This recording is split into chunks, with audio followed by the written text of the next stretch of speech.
கிருஷ்ணா, நீ இங்கு என்ன செய்கிறாய்?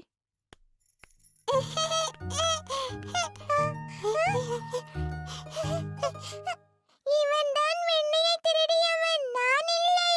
கிருஷ்ணன் அப்படி இல்லை. நான் அவனிடமிருந்து வாங்கி உன்னிடம் அளிக்கிறேன் அம்மா.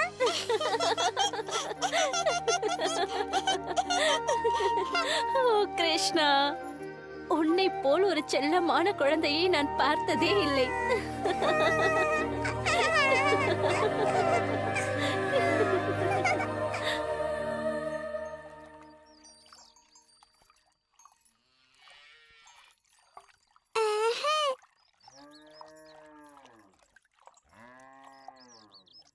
நம் அம்மாக்கள் நம் மீது ஒரு கண் வைத்திருக்கிறார்கள்.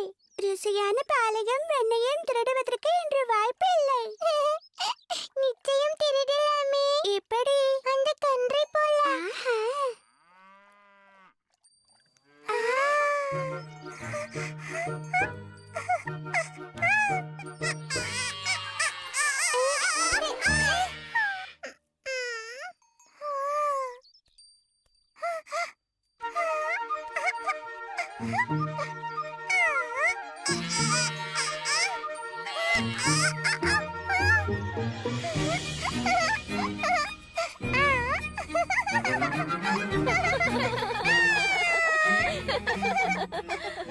நந்தராஜாவே, வந்து உங்கள் மகனின் விளையாட்டை பாருங்கள்.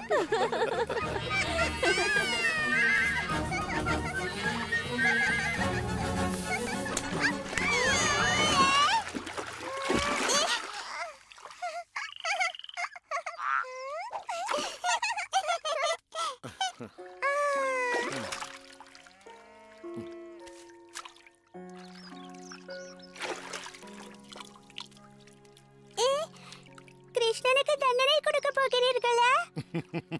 எல்லோர் மனதையும் கவர்பவனை எவ்வாறு என்னால் தண்டிக்க முடியும் சொல் மகனே. உங்கள் இரு பிள்ளைகளும் மிகவும் செல்லமானவர்கள். அதிலும் பலராமன் சிரிக்கும் போது மிகவும் அழகாக இருப்பான்.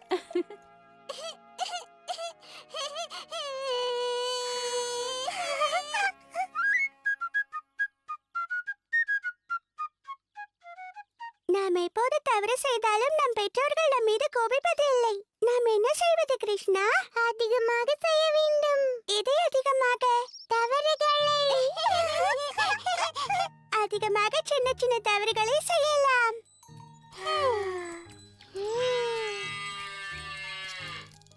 நீ அழகன் மட்டுமல்ல, புத்திசாலியும் கூட தம்பி. வா, நம் பெற்றோர்கள் மலைத்து போகும் அளவிற்கு நாம் சிறு சிறு தவறுகளை செய்யலாம். பசுவின் பால் முழுவதையும் கன்றையே குடிக்க வைத்து விடலாம். அப்போது நம் திறமை அனைத்தும் வெளிப்படும்.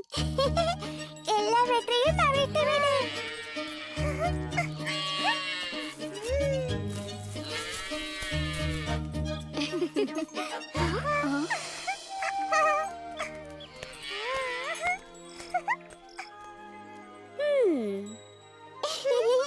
இனி கோபியர்களுக்கு பால் மிச்சமில்லை. முடியவில்லை. என்ன செய்கிறீர்கள்? கன்றை அவிழ்த்து விட்டோம். பால் கறப்பதற்கு முன்பாகவா? ஏன் அப்படி செய்தீர்கள்? இப்படி ஒரு காட்சியை நான் இதுவரை பார்த்ததில்லை. யசோதா, நந்த மகாராஜா, உங்களுடைய செல்ல பிள்ளைகள் என்ன செய்கிறார்கள் என்று பாருங்கள்.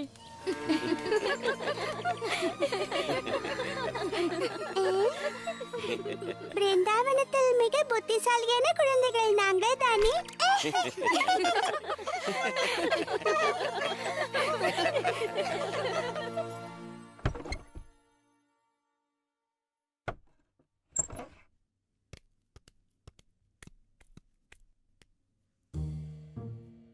பத்திரப்படுத்தி வைத்திருக்கும் தயிரையும் வெண்ணையும் நாம் திருடிவிட்டால் அவர்கள் சிரிக்க மாட்டார்கள்.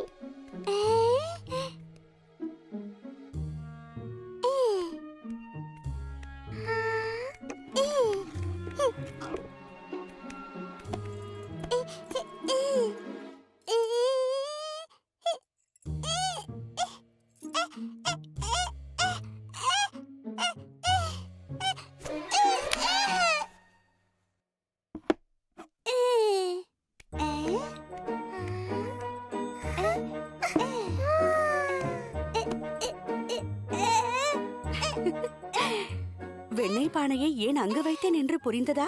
அப்போதுதான் இவர்களால் திருட முடியாது.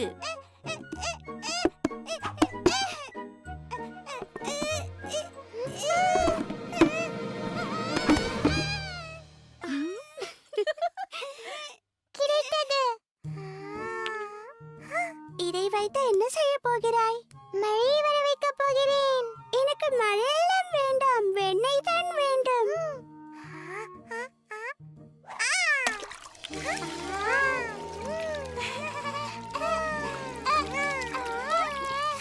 இந்த முறை மாட்டிக்கொண்டீர்களா? உங்கள் அம்மாவிடம் உங்களை பற்றி புகார் கூறுகிறேன். வாருங்கள் வாருங்கள். என்ன யசோதா?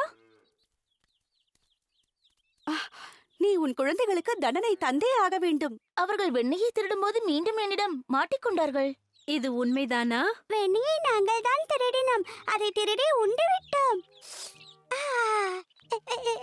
எங்களை தண்டிப்பீர்களா? ஆமாம், நிச்சயமாக. அதற்கான தண்டனை என்னவென்றால் ஒரு சின்ன அரவணைப்பு. ஏனென்றால் எங்களுக்கு எவ்வளவு சந்தோஷத்தை அளிக்கின்றீர்கள். அதே தண்டனை தான் உனக்கும் என் செல்ல பலராமா, புரிந்து கொள். ஆனால் இவர்கள் வெண்ணெயை திருடினார்கள். குழந்தைகளுக்கு கொடுப்பதற்காகத்தானே நாம் வெண்ணெய் கடைகின்றோம். ஓ, ஆமாம், உண்மைதான். அப்படி என்றால் இப்படி இவர்களை அரவணைப்பதுதான் இவர்களுக்கான தண்டனை.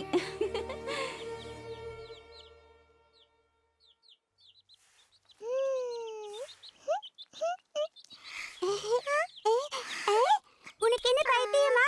மண்ணை உண்டால் வியாதி வந்துவிடும். வேண்டாம், அதை விழுங்காதே, அதை துப்பிவிடு. வேண்டாம் வேண்டாம் வேண்டாம். உன்னை மண்ணை உண்டு விட்டேன் என்று யசோதா அம்மா என்னை கோபித்துக் கொள்வார்.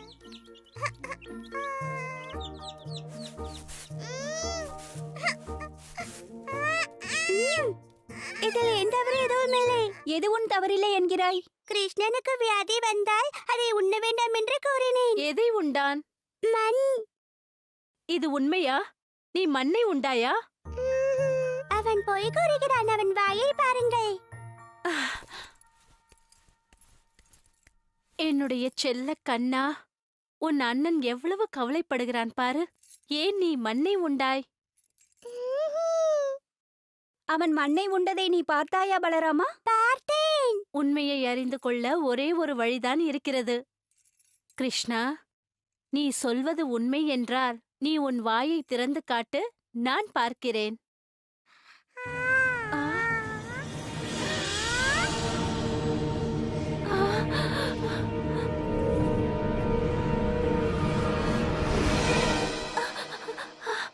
இது நான் கண்டது கனவுதானே? யசோதா, கிருஷ்ணனின் வாயினுள் அவள் எதையோ பார்த்தாள். அவன் மண்ணை உண்டான். நான் இந்த பிரபஞ்சத்தையே அவன் வாயில் பார்த்தேன். சூரியன், மற்ற கிரகங்கள், சமுத்திரங்கள், பிறகு மலைகள், எல்லாம் அவன் வாயிலுள் பார்த்தேன். எனக்கு நிச்சயம் பித்து பிடித்து விட்டது. இல்லை, நீ தெளிவாகத்தான் இருக்கிறாய். கிருஷ்ணன் தனித்துவம் வாய்ந்தவன் என்பதை நீ இன்னும் உணரவில்லையா? இருந்தாலும் அவன் வாயுளுள் எப்படி? நீ பார்த்தாயே, அது அனைவரும் பார்த்ததுதான். கிருஷ்ணா செய்திருக்கும் அதிசய பட்டியல்களில் இதுவும் ஒன்று. அந்த பழ வியாபாரி உனக்கு ஞாபகம் இருக்கிறதா? ஆம். பழங்கள் பிருந்தாவன காட்டிலிருந்து அருமையான பழங்களை கொண்டு வந்துள்ளேன். பழங்கள்.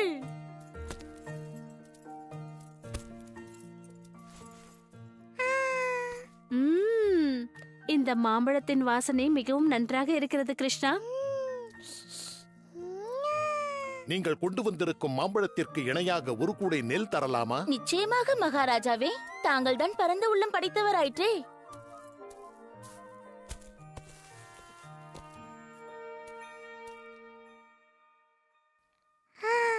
கிருஷ்ணனுக்கு பழம் வேண்டும்.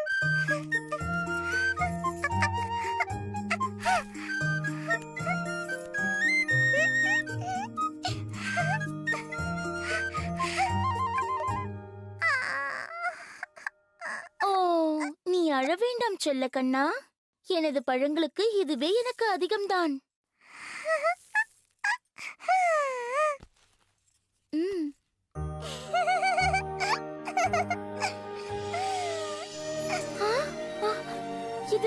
இது எப்படி சாத்தியம்? இது நிச்சயம் விஷ்ணுவின் ஆசீர்வாதமாக இருக்கும். ஆனால் அது விஷ்ணு கிடையாது. உன்னால் அதை உணர முடியவில்லையா யசோதா? அது நம் கிருஷ்ணனின் செயல்தான்.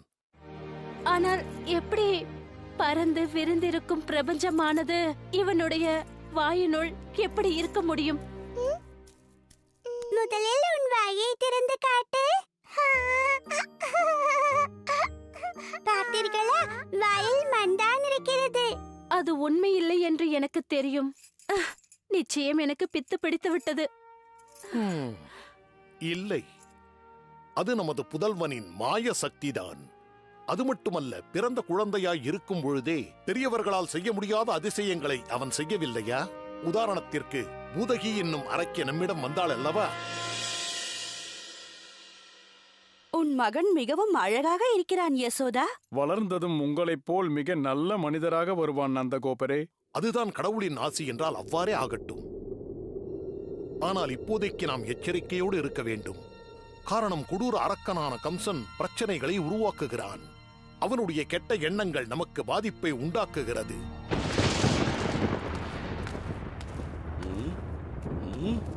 வாருங்கள்.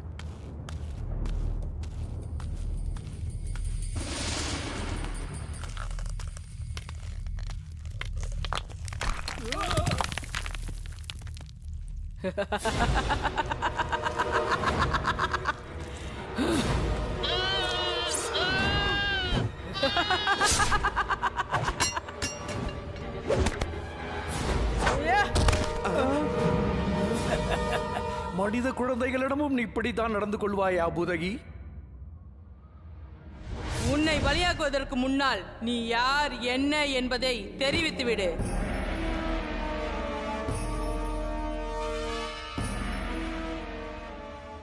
வணக்கங்கள் அரசே.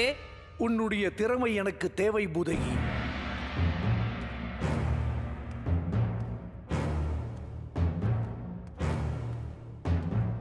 தேவகியின் 8வது மகன் என்னை கொல்லப் போவதாக அசரீரி வாக்களித்தது. முதல் 7 பிள்ளைகளை நான் கொன்றுவிட்டேன். அது முடிந்து போய்விட்டது. ஆனால் 8வது பிள்ளைதான் எனக்கு யமனாக வந்திருக்கிறான். கடந்த 10 தினங்களில் பிறந்த அனைத்து குழந்தைகளையும் நீ கொன்றாக வேண்டும் பூதகி. அதன் மூலமாக எனக்கு யமனாக பிறந்தவனும் இறந்து விட்டான் என்று உறுதியாகிவிடும். பூதகியை பற்றி தெரியாத ஒருவன் மட்டும்தான் அவளுக்கு இப்படி ஒரு கொடூரமான காரியத்தை செய்ய சொல்லி அளிப்பார்கள். ஏனென்றால் அவள் இப்படி ஒரு காரியத்தை செய்ய தலைவணங்கி காத்திருப்பாள்.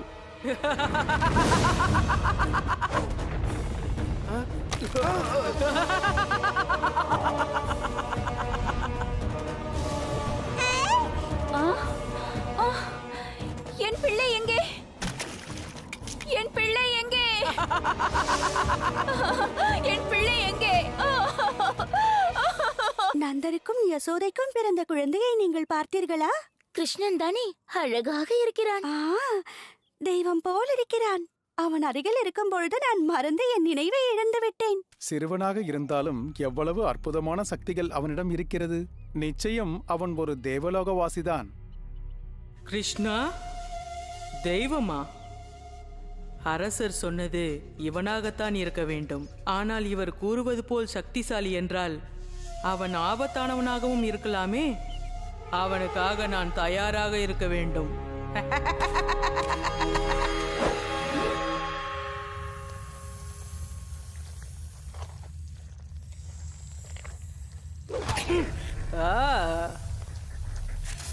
ஆமாம், எனக்கு தேவை இப்பொழுது உன்னுடைய விஷம்தான். விஷம் நிறைந்த என்னுடைய பாலை அவன் குடித்ததும் கம்சனுக்கு யமனாக பிறந்தவன் யமலோகம் செல்வான்.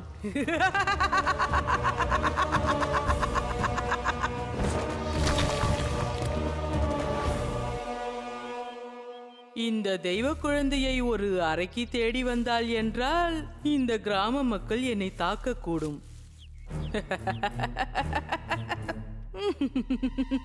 ஆனால் ஒரு அழகான பெண்ணை இவர்களால் தாக்க இயலுமா?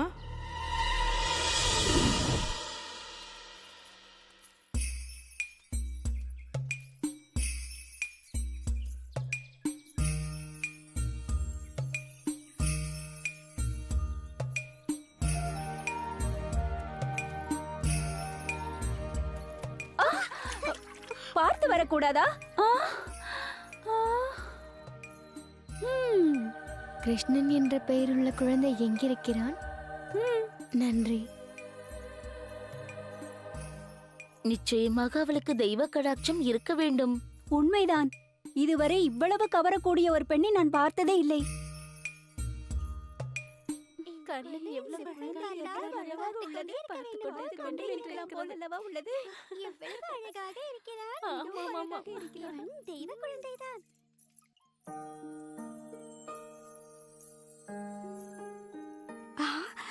நீதான் மூவுலகத்தையும் ஆளுகிற தேவதையா? கிருஷ்ணனுக்கு ஆசி வழங்குவதற்காக வந்துள்ளாயா? ஆமாம், நீங்கள் யார்? எதற்காக எங்கள் இல்லத்திற்கு வந்திருக்கிறீர்கள்? நான் தேவலோகத்தில் வசிப்பவள். எனது மார்பிலிருந்து கிருஷ்ணன் பால் குடித்தால் அவன் அமரனாகவும் சக்திசாலியாகவும் மாறிவிடுவான்.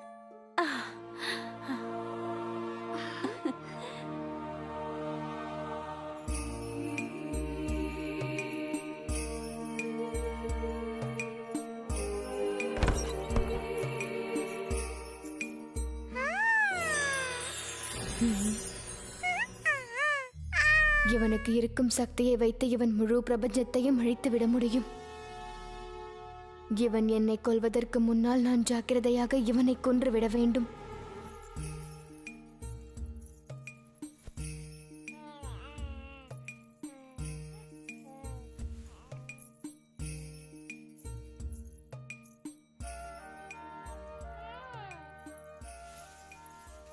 இந்த சிசுவை பரிபாலிக்கின்ற நம் தாய் பார்வதியாக இருப்பாளோ? நிச்சயம் தேவலோக வாசியாகத்தான் இருக்க முடியும். நமது செல்ல கண்ணனை ஆசிர்வதிக்க வந்திருக்கிறாள். அப்படித்தான் கிருஷ்ணா, பாலை நன்றாக குடி. கூடிய விரைவில் நீ யமலோகம் செல்லும் நேரமும் உன்னை நெருங்கிவிடும் குழந்தையே.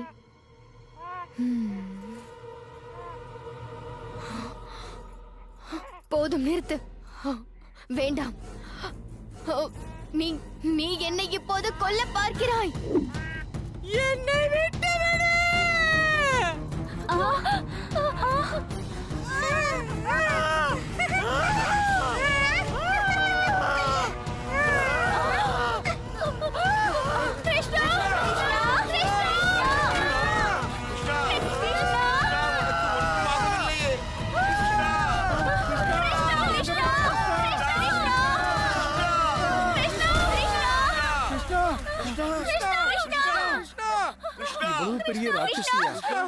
இவ்வளவு பெரிய ராட்சசியா? என் கிருஷ்ணன் எங்கே? அதோ அங்கே பார். கிருஷ்ணா, கிருஷ்ணா, கிருஷ்ணா கிருஷ்ணா நான் சொல்வது புரிகிறதா யசோதா? நம்முடைய செல்ல கண்ணன் இந்த பிருந்தாவனத்தில் அதிசயங்களை புரிவதற்காகவே பிறந்தவனாக இருக்க வேண்டும்.